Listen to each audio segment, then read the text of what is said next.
Hi there, this is Ranjit from tech2buzz.com, and in this video we're going to have a first look at this Samsung Galaxy camera.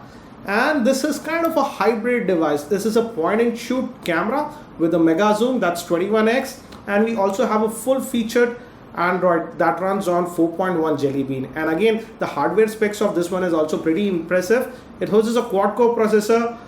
This is not a review because I just played around with this device for around 10 minutes. So this is kind of, what do you say, initial impressions and overview of this device. So let's have a closer look at the same. So this is the Samsung Galaxy camera, and the first thing I noticed after seeing this device is how big it is for a point and shoot camera.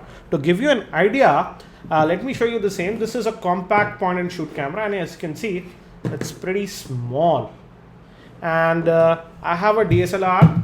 A DSLR is, yes, a lot bigger compared to this one, but for mirrorless cameras, for the example, the one I'm shooting with, that's the NEX5, is still smaller than this.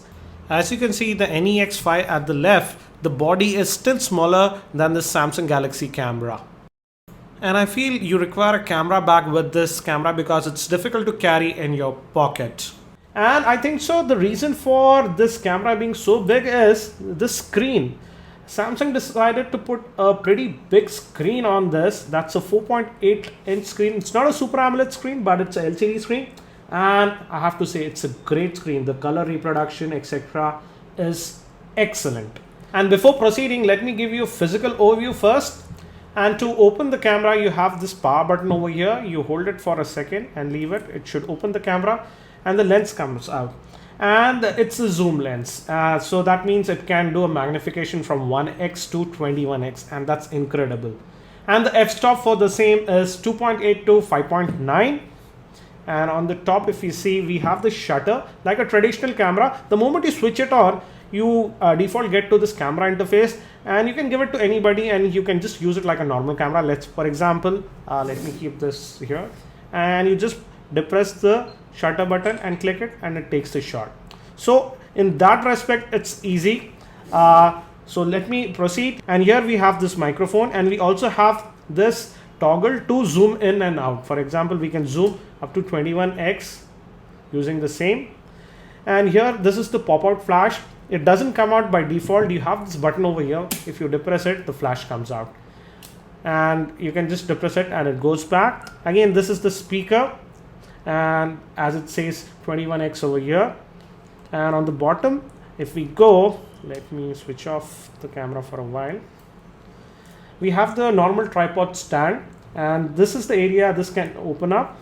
And here we have the micro HDMI, so that you can connect it directly to TV. We can also add a micro SD card over here and a 3G SIM card. It accepts a micro SIM, and it has 3G and 4G capabilities, but not 2G. So it won't work on an edge network.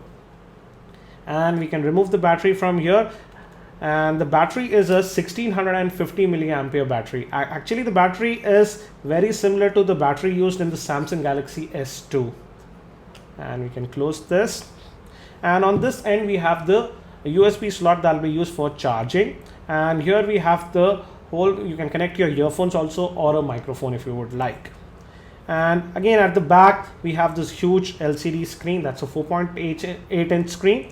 And you do all your interactions with the same using this LCD screen. I'm now booting up the camera. To boot up the camera from a cold start, it takes roughly about 25 to 30 seconds. As you can see, this is the animation we get. And again, the lens opens, and it's going to default take us to the camera mode. So normally when you just depress this power button and leave it, actually the camera is not totally shut off. It's kind of a standby mode in Android. And as you can see, it quickly comes out. Again, we have a lot of features here for advanced users or novice. This is in the full auto mode, and here you don't have to do anything. And if you click on this mode, you get these smart modes over here, using which you can toggle between beauty, face, best photo, etc. And it's a very easy way to get photographs. For example, you can go to panorama, etc., sunset, night mode. So it has a lot of auto modes. But if you are a power user and you want to go into the manual mode, we do also have that, and you can adjust the aperture. As I said, aperture can go from 2.8 to 5.6. You can adjust the same like this. Actually, the aperture can go till 8. And this way you can get into this shutter priority mode. The full manual mode also is available, and you can toggle between the video mode also. So let me get out, and it also shoots, what do you say, video in let me go back to the auto mode, and it also shoots video in full 1080p. For example, if I click on this, it goes in the video mode, and now you can see it started recording automatically. And if you notice, the screen quickly went into 16:9 aspect ratio. That's for video, from the photo mode that was in 4:3. And it's back into the camera mode. We also do get this FX here, and because it houses a quad core processor, let me take this photograph in sepia mode. Let me show you the same. As you can see, it immediately changes to that mode. That's the advantage of the quad core processor that it has. It's extremely fast. For example, let me take this photograph in this effect. As you can see, it immediately does that. So let me get back to the default no effects mode.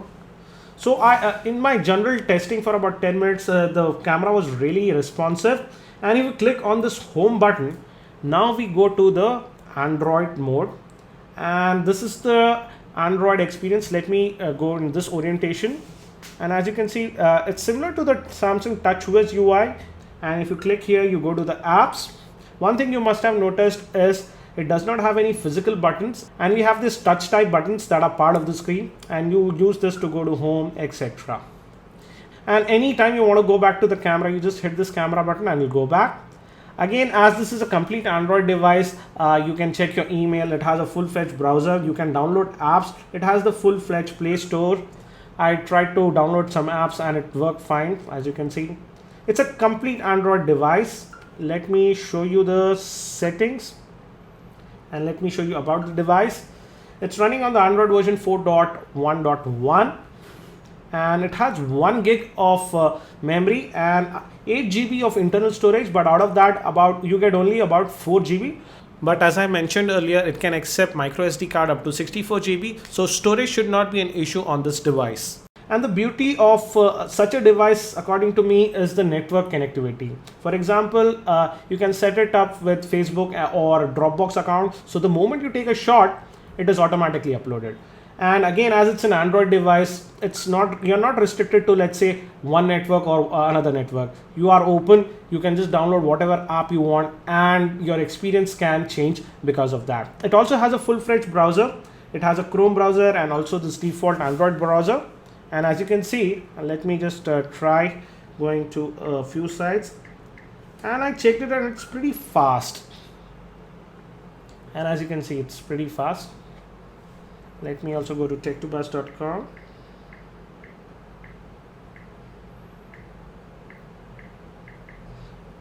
In terms of weight, the camera is about 305 grams.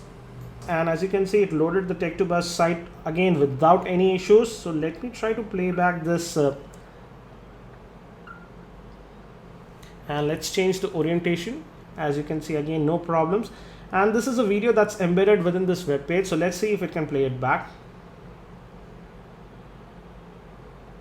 Hi there, this is Ranjit from tech2buzz.com, and in this video I'm going to... So as you can see, we could easily play back that video, and it also features a YouTube client. So again, in media playback, etc., it should be a problem. Also, Instagram is already preloaded, and also we have this photo wizard and a video editor. So it's a full featured Android device, and you also get widgets that you can add to your home screen. Let me get back. Here, as you can see, we can add widgets, etc. Also, as I said, this has a pretty good zoom. So let me just show you the gallery. And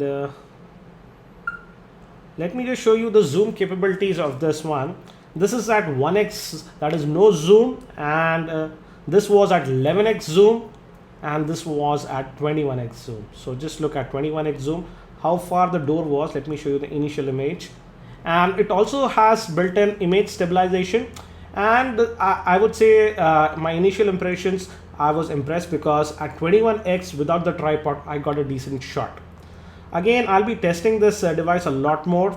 So I won't say how good is the image quality, etc. right now. But in terms of fluidity, I don't think so it's a problem. The camera is pretty fluid to operate. I did not notice any lags or anything like that. And as I said, it's again a full featured device. I don't get the point of having your email etc. on this, but when you set up this device, it asks you to sign up with your Google account, so it can also notify you about email etc. So it's kind of a two-in-one device, your camera and a powerful Android device in one. So in terms of the hardware, Samsung has put cutting-edge hardware. It uses a quad-core processor and it even has a Mali GPU. The pricing for this device in India is approximately about $29,900. That's around US $550. Again, I feel that's a little bit high because you can these days get entry-level DSLRs for about 27,000.